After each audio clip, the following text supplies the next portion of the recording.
Hello दोस्तों, आज का ये वीडियो बहुत ही इंपॉर्टेंट होने वाला है क्योंकि इसमें हम जानेंगे कंपाउंडिंग की पावर किस टाइप से काम करती है। अब आप सोचेंगे कि यार ये वही पुरानी बात बताएगा कि इतने टाइम तक इन्वेस्ट करो इतना करोड़ बनेगा। कंपाउंडिंग की हमने बहुत सारी वीडियोस देखी है, स्टॉक मार्केट भी समझा है, रियल लाइफ में भी समझा है, ये सब फालतू वीडियो होगा।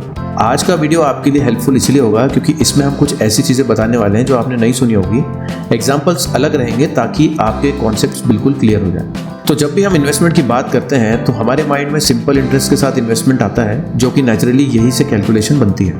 अगर आप 1 लाख रुपए इन्वेस्ट करते हैं तो 10% इंटरेस्ट से लोग यही सोचेंगे कि आपका इन्वेस्टमेंट 10 साल में डबल हो जाएगा। कुछ इस प्रकार लोग सोचते हैं कि कुछ सालों में जो आपका निवेश है वो लाखों करोड़ों रुपए में बदल जाएगा, लेकिन फ्यूचर के बारे में लोग नहीं सोचते। यही हमारा मेन पॉइंट। अब बात करते हैं कि अगर आप इन्वेस्ट करते हैं, एक एग्जांपल लेते हैं 6,25,000 रुपए का। अब ये अमाउंट मैं क्यों ले रहा हूँ आपको थोड़ी देर में पता चल जाएगा। तो पहले साल में आपको 15% का जो इंटरेस्ट रेट मिला है उस पे आपने 93,750 रुपीज कमाए हैं, जो कि लगभग 1 लाख रुपए से थोड़ा अंदर है। अब 20 साल में यही वाला जो आपका अमाउंट है 6,25,000 रुपए आपने इन्वेस्ट करा है वो 1 करोड़ रुपए में ट्रांसफर हो जाएगा।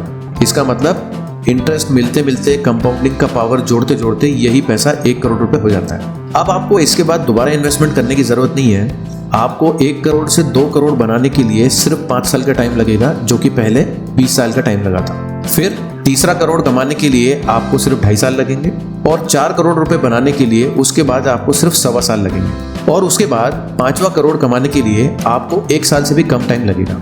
अब इसमें क्या हो रहा है कि धीरे धीरे आपको जो शुरुआत में 1 करोड़ रुपए कमाना था उससे आपको लगे 20 साल। धीरे धीरे आप देख सकते हैं कि आपका पैसा कंपाउंडिंग के थ्रू बढ़ते बढ़ते 1 करोड़ रुपए आपका 1 साल से भी कम में जल्दी बनता जा रहा है। इसी को बोलते हैं कंपाउंडिंग का पावर। यही रीजन है कि बहुत सारे लोग इसको समझ नहीं पाते और अमीर लोग अमीर बनते रहते हैं जबकि मिडिल क्लास लोग वहीं पर रहते हैं।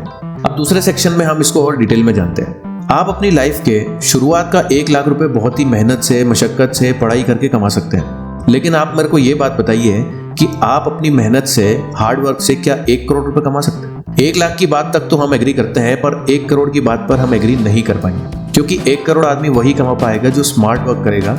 हार्ड वर्क में ये पॉसिबिलिटी बहुत कम होती है। क्योंकि कोई भी एक बात समझिए कि मिडिल क्लास व्यक्ति अपने घर के लॉकर में या एफडी में पैसे बचा कर रखने से 1 करोड़ रुपए तक नहीं पहुंच पाएगा। इसीलिए कंपाउंडिंग की पावर समझना जरूरी है कि हाई रेट ऑफ इंटरेस्ट के साथ में कितना टाइम चाहिए होगा आपको करोड़पति बनने के लिए। 15% इंटरेस्ट रेट एक ऐसी रेट है जो मार्केट में नॉर्मली मिल जाती है अच्छे स्टॉक्स में और आप अच्छा प्रॉफिट कमा सकते हैं। इसके अलावा अगर आप थोड़े से और स्मार्ट वर्क करके 15% से ज्यादा रिटर्न ले सकते हो तो आपका ग्राफ कहीं और बढ़ेगा।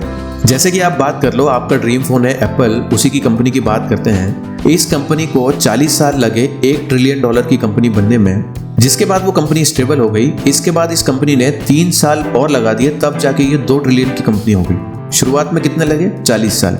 बाद की 1 ट्रिलियन बनाने में कितने लगे? सिर्फ 3 साल।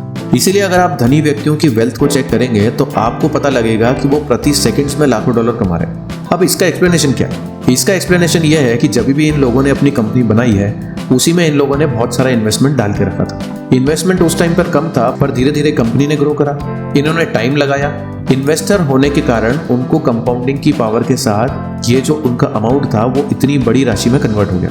अब आप ये समझ सकते हैं इसी भाषा में कि अब उनको कुछ भी नहीं करना पड़ रहा है, पर हर दिन वो $1 मिलियन कमा रहे हैं। अब हम समझते हैं कि शेयर मार्केट कैसे काम करता है। जब भी आप किसी कंपनी का शेयर खरीदते हैं, मान लीजिए आपके पास एक स्टॉक होता है 100 रुपए का, वो कंपनी 15% प्रॉफिट कमा रही होती है।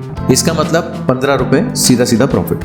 अब कंपनी के पास इसमें 2 ऑप्शन होते हैं, या तो वो कंपनी इसमें री इन्वेस्ट कर सकती है या तो फिर डिविडेंड के माध्यम से अपने स्टॉक होल्डर को ये बेनिफिट दे देती है कि ताकि वो कहीं और जाके इन्वेस्टमेंट कर सके, क्योंकि ये सारा प्रॉफिट कंपनी के मालिक का है। मालिक यानी कि स्टॉक होल्डर। लेकिन कंपनी की ग्रोथ की पॉसिबिलिटी और उसके मैनेजमेंट के पास अगर अपनी डेवलपमेंट के बहुत अच्छे प्लान्स हैं तो वो डिविडेंड देने की बजाय वो पूरा का पूरा पैसा री इन्वेस्ट कर देती है। इसलिए अगले साल अगर कंपनी 15% लाभ कमाती है तो वो इसे 115 पर इन्वेस्टमेंट करके फिर अर्न करेगी।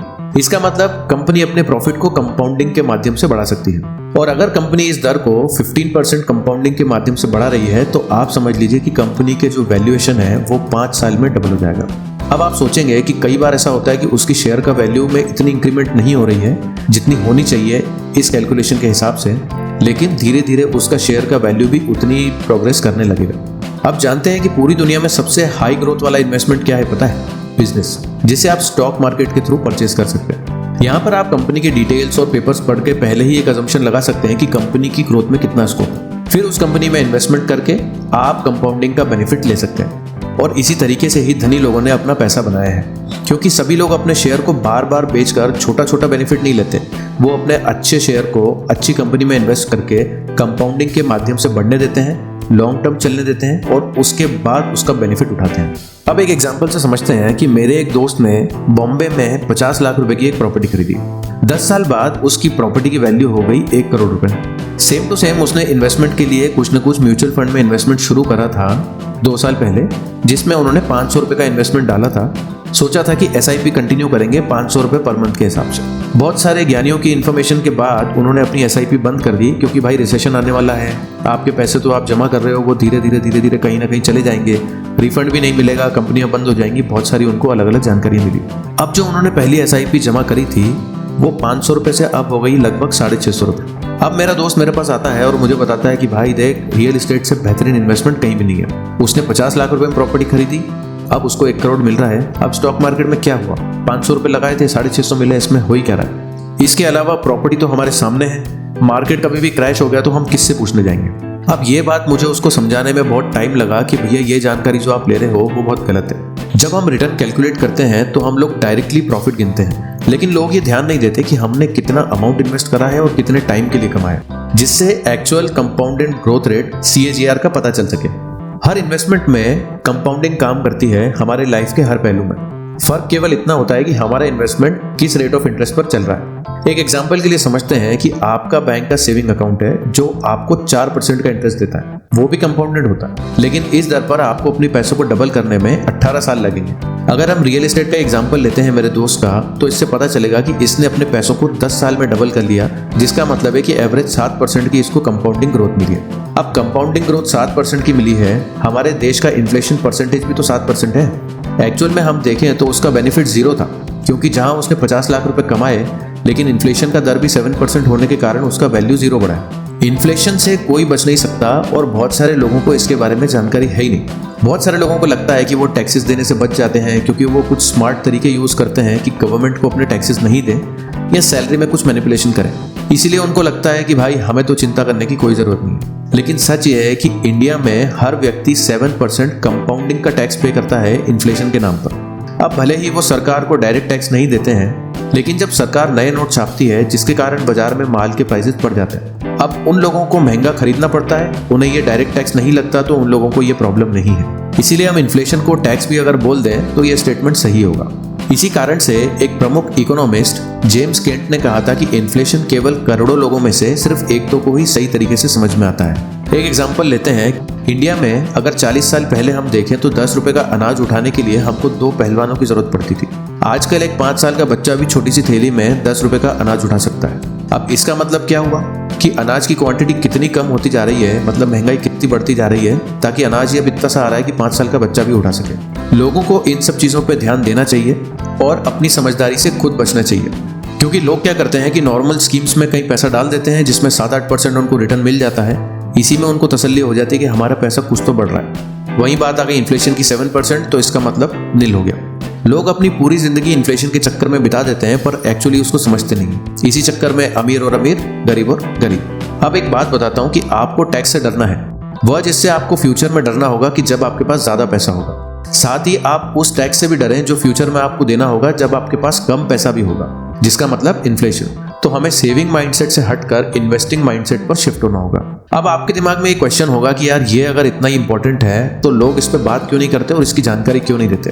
अब हमारी सोसाइटी में जिन लोगों को इसके बारे में जानकारी है वो लोग कौन है? वो बैंकर्स हैं, वो लाइफ इंश्योरेंस के ब्रोकर्स हैं, वो फाइनेंशियल ब्रोकर्स हैं। अगर वो आपको सलाह दे देंगे कि भैया ये एक म्यूचुअल फंड ले लो या ये एक कंपनी खरीद लो, लॉन्ग टर्म इन्वेस्टमेंट डाल के बैठ जाओ, आराम से उसका बेनिफिट मिलेगा, उसका डिविडेंड मिलता रहेगा, आप उसी डिविडेंड के पैसे लेके आराम से रिटायर हो सकते हो, तो इनकी कंपनियां चलेंगी कैसे?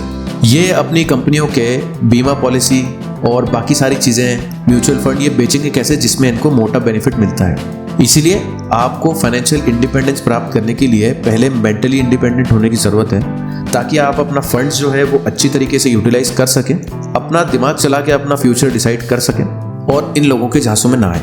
अब मैं आपको एक बात बता देता हूं कि आप चाहे किसी और को देख के कुछ भी सोचें कि यार उसने इन्वेस्ट कर लिया, उसके पास पैसा था, हमारे पास तो पैसा ही नहीं था, हमारे पास नॉलेज नहीं थी। पर कभी भी कोई भी मजबूरियां गिनने का कोई टाइम नहीं होता, कभी भी शुरुआत करने का कोई टाइम नहीं होता। आज अगर आपके पास पैसे हैं, आज अगर इस वीडियो देखने के बाद आपको कुछ भी नॉलेज मिली है, तो आप अपना इन्वेस्टमेंट आज से शुरू कर सकते हैं। जो भी होगा अच्छा रिटर्न मिलेगा, अच्छा बेनिफिट मिलेगा, आपका फ्यूचर सिक्योर होगा। होप करता हूँ कि आपको आज की ये वीडियो पसंद आई होगी। पसंद आई तो वीडियो को लाइक कर लीजिए, चैनल को सब्सक्राइब करके बेल आइकन दबाना ना भूलें। नेक्स्ट वीडियो कौन से टॉपिक पे होना चाहिए कमेंट करके जरूर बताएं। आपसे मिलता हूँ अगले वीडियो में। बाय।